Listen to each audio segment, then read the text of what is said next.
reduced the military expenses, and focused on rebuilding countries through education and economic development. Right now, you can see that these two countries are one of the most stable and educated and peaceful countries in the world. Scholars have predicted World War III.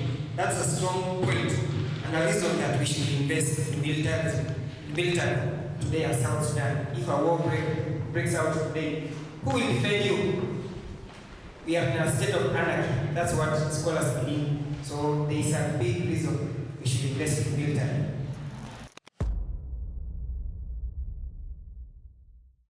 I am Mayong from the University of Nairobi. I am here to propose the motion that says investment in education should be prioritized over military spending for South Sudan's future. That brings me to the first question. What is education?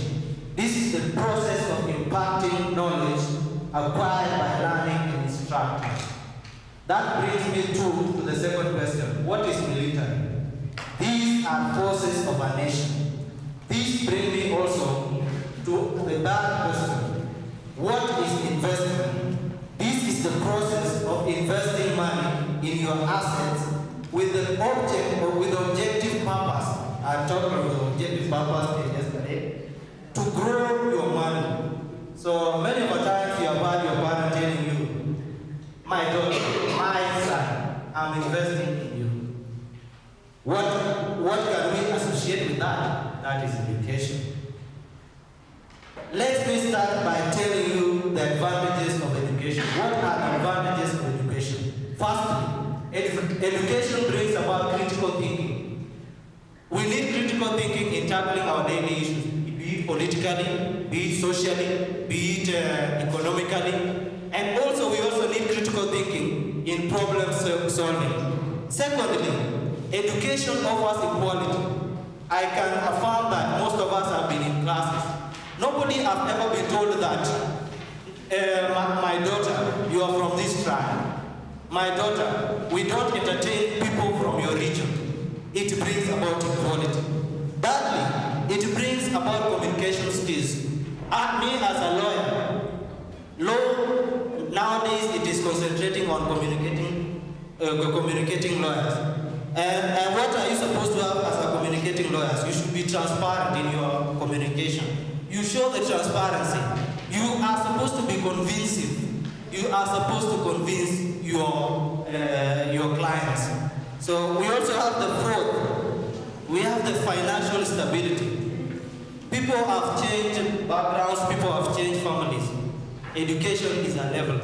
It can level the rich and the poor. What if now we remove education from our societies? How will we uplift the bottom to come up? How do we bring the people at the bottom up? It is through education. Thank you. Awesome. Good afternoon. My name is UON, representing the University of Nairobi Team B. To start on my points, I'm a strong believer of militarism. So on my first point, to support militarism is that scholars have predicted World War III. That's a strong point and a reason that we should invest in military today as South Sudan. If a war breaks out today, who will defend you? We are in a state of anarchy. That's what scholars believe. So there is a big reason we should invest in military. The second point is to stop dependence. It's time for South Sudanese and Africans to stop depending on the Western military aid. So let's step up on that if the government will be formed. The third point is to defend our boundaries. You can see now Kenya is encroaching our boundaries on the Equatorial side and Uganda on this side. Who will defend you guys? That's another reason to militarize our population. The fourth point is on social facilities. You might say that a government that has invested in education will improve everything in the country. But let's compare countries that are led by military. For example, I give Benjamin Netanyahu of Israel. Look at the health facilities and social amenities. They are incredible. And also another example is Libya. when Colonel Gaddafi was the president. Everyone knows about him. Another example is Egypt, led by Fattah al-Sisi. When he came in by a military coup in 2012, Egypt cannot be compared with Kenya or South Africa. It is beyond Africa. And then the fifth point is on sovereignty. You can see along the Sahel region how African sovereignties have been compromised by Western powers. And that might happen to South Sudan if our people are protected by forces from the United Nations that have contributed. It shows the inability, and it gives us a reason to invest in our military capability and power. So to finish and to add another thing is that I'm a strong believer of Juche philosophy from North Korea. So there's enough points that we should militarize our population for the better of South Sudan. Thank you.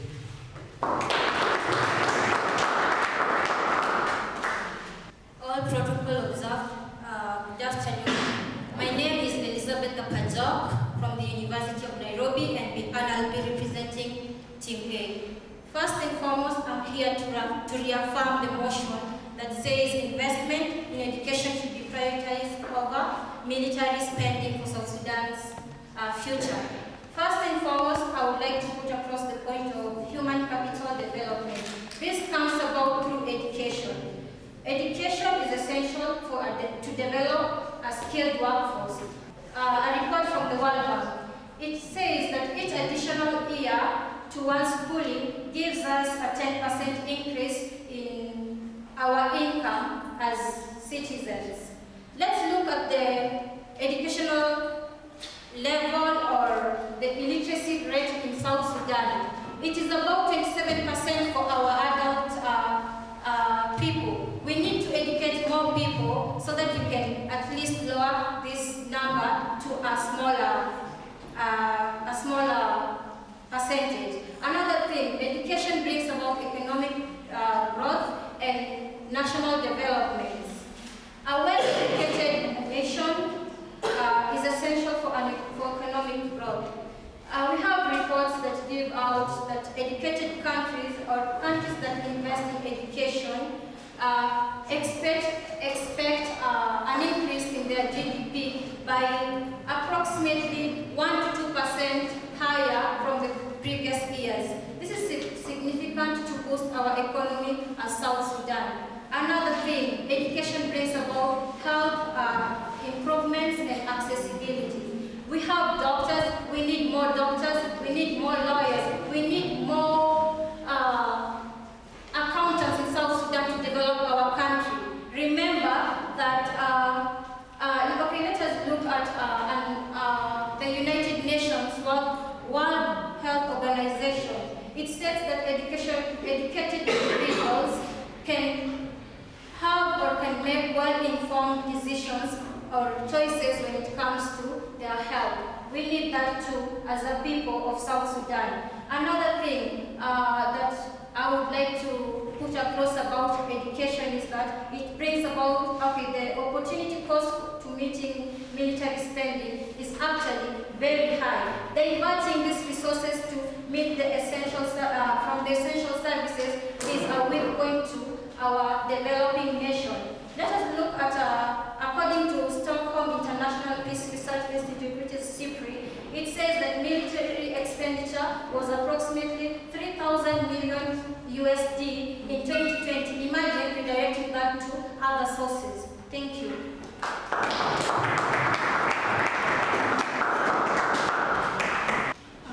All protocols observed. Good afternoon. I'm Abit Bell from UON Team B, and I'll start by first objecting a point that my counterpart has said. Yes, we may need education as South Sudanese. We are not saying we don't, we do. But we can give a classic example, Russia. And these are two countries where their education systems are really great. But when it came to war, who fought the war with education? Did they fight the war by who was well educated or not? It was fought on which country had better military. And that's why USA was supposed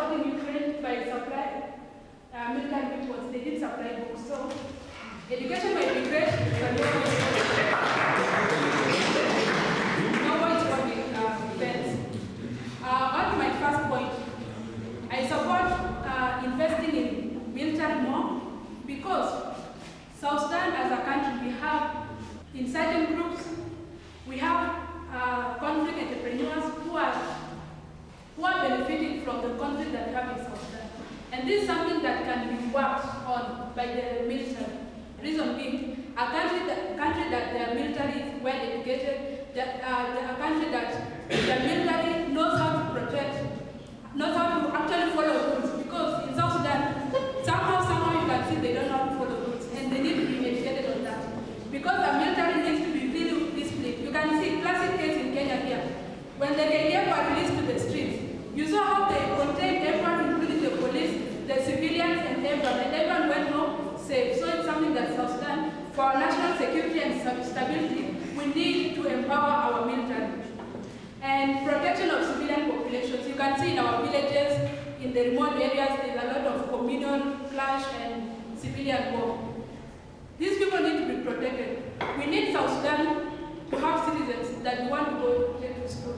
So, if you want students to access schools in these rural areas, don't we need them to be first safe before you want them to go to school? Because they can die on the roads and stuff like that, as we have already seen. And also South Sudan, there's importance of bringing short-term peacekeeping needs, because we do need to have peace first. You can see in many countries, military intervention is always a solution when there's instability in a country, when there's an issue in a country, and military is brought forth. It always helps to bring normalcy to a country. Thank you. My name is Grace Adol Chang, a University of Nairobi law student, and I'm honored to stand before you today. So before I start or submit on my points, I'd like to actually refer to ways in which peaceful reconciliation happens or alternative dispute resolution. So I'm going to give you an example. Our opponents talked about military qualifications. I mean, they talked about education and military and the Russia war. But now I'd like to direct you towards a better view. An example is post-World War II, Germany and Japan reduced the military expenses and focused on rebuilding countries through education and economic development. Right now you can see that these two countries are one of the most stable and educated and peaceful countries in the world. You don't always have to fight to win a war. Sometimes you have to sit down and think and reason like someone who has been educated. The reason why I'm prioritizing education for South Sudan is because right now, where we are seated, we are all educated, right? Everyone, even that person holding a camera, is educated in using that camera. Education doesn't just mean sitting in a classroom. It can mean education is an investment. You invest in the future. Military is a short-term investment. Education is a long-term investment. Okay, so what if the guns fall silent? What if there's no military intervention? What if there's no war? What should South Sudan be known for? Right now we are known for war. War. Every time I go, people ask me, are you still fighting in South Sudan? You're not even known for good education. We moved from our country to come to Nairobi, to come at a world-class university, University of Nairobi. Why can't we just develop our own university to be a world-class university? Why can't we invest in our economies to make a better economy for South Sudan? South Sudan's future lies on our generation. Our future generation is education. What happens when the guns fall silent? You need to ask yourself this question. What South Sudan needs is not more weapons, but a more educated mind to rebuild and transition the nation. We look at our leaders. They need people who are educated in the sector to advise them as their advisors. You cannot just have someone who knows how to fight but doesn't know how to advise. Because if you give a gun to someone who's not educated, he'll use it to kill everyone. He'll not use it to protect you, he'll use it to harm you. You need to educate someone on how to use a gun. You need to educate someone on how to protect others. Okay, and military spending is responds to threats, but it does not solve the underlying causes of those threats. But education prevents conflict before it even arises. Thank you, I submit.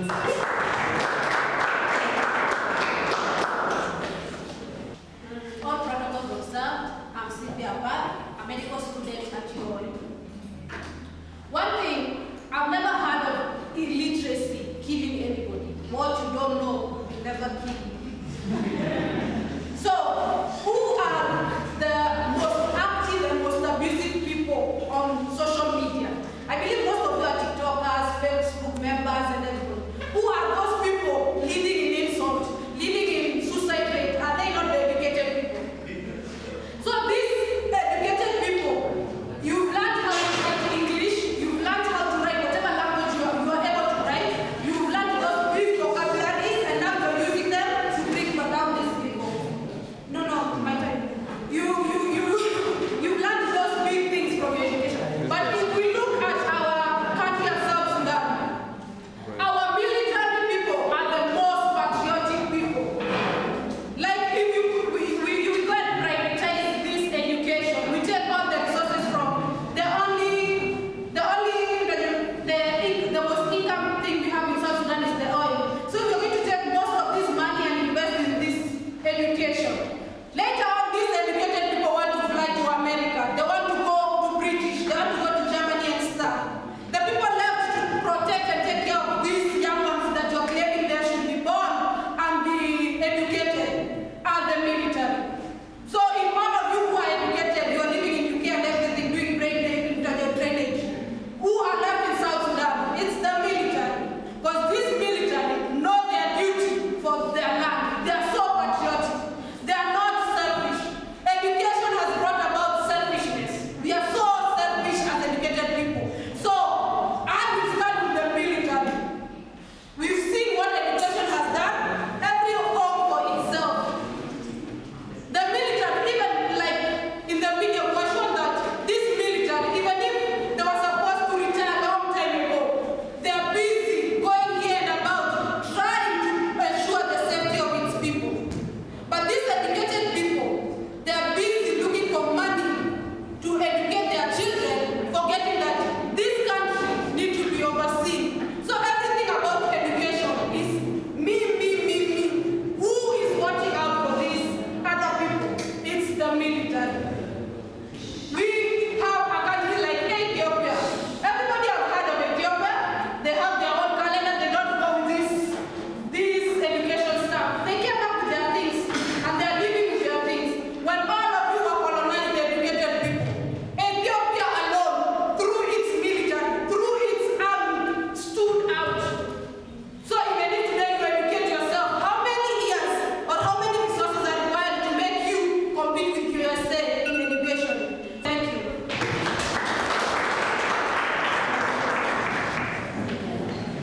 We go to the Q&A. So, any questions? My solution is just quick. How do you imply to expand the education for the villages who can access education like from the Mule side, from the other side of the Dinka, like the deeper village? Thank you. I'm just going to go to the point. You can set up temporary and normal schools. Like it doesn't have to be a permanent structure. It has to be something. That's why there's also Zoom, there is Google Meet, there is internet, there is Itabo, or back while there used to be missionaries who go and teach children in schools.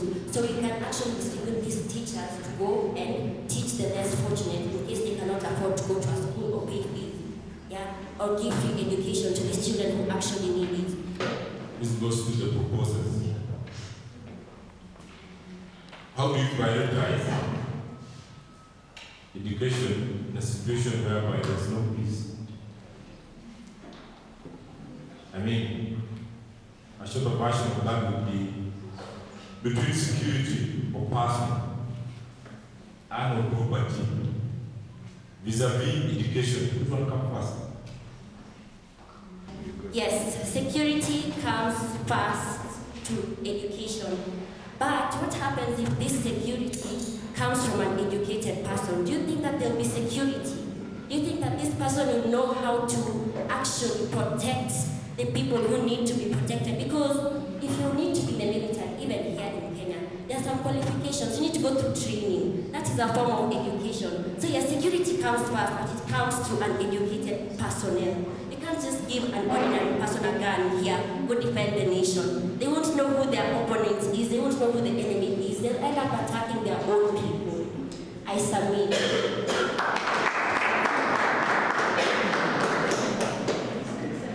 Let us look at South Sudan now. If you look at the military sector or the law enforcement agencies, the police, fire brigade, and the army in South Sudan, if you look at the ranking system, everybody's in the army. You'll find out that everybody's a general, everybody has a gun, and if you look at that, I think that's what is hindering the peace of South Sudan. So as you're supporting this, what are the mechanisms that you'll do to lead to peace? As a nation, we have to change.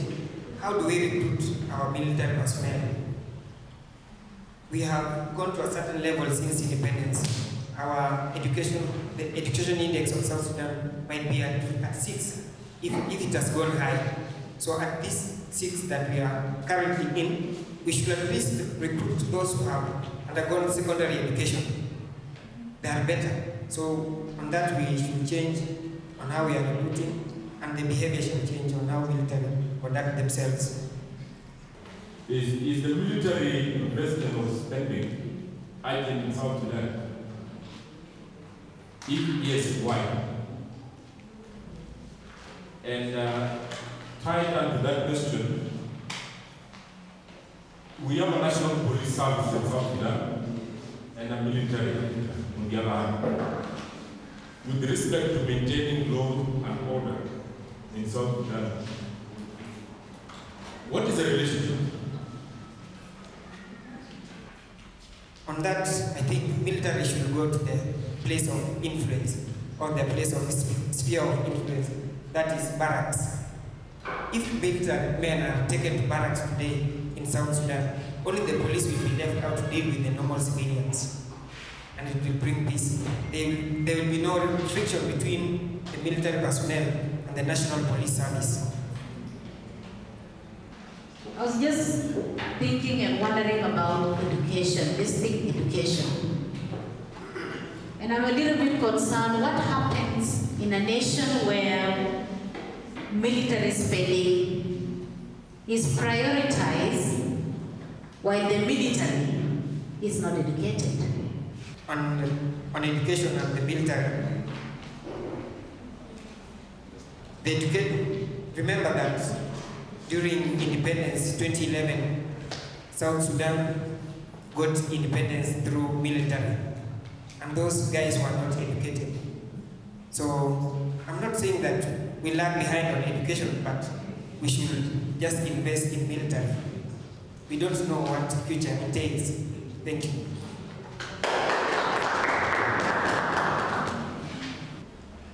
It will be quite unfair not to admit your mesmerizing presentation. You mesmerize us. I think that was great. This is something we're seeing for the first time, and we are over the moon. We hope the next team follows the same.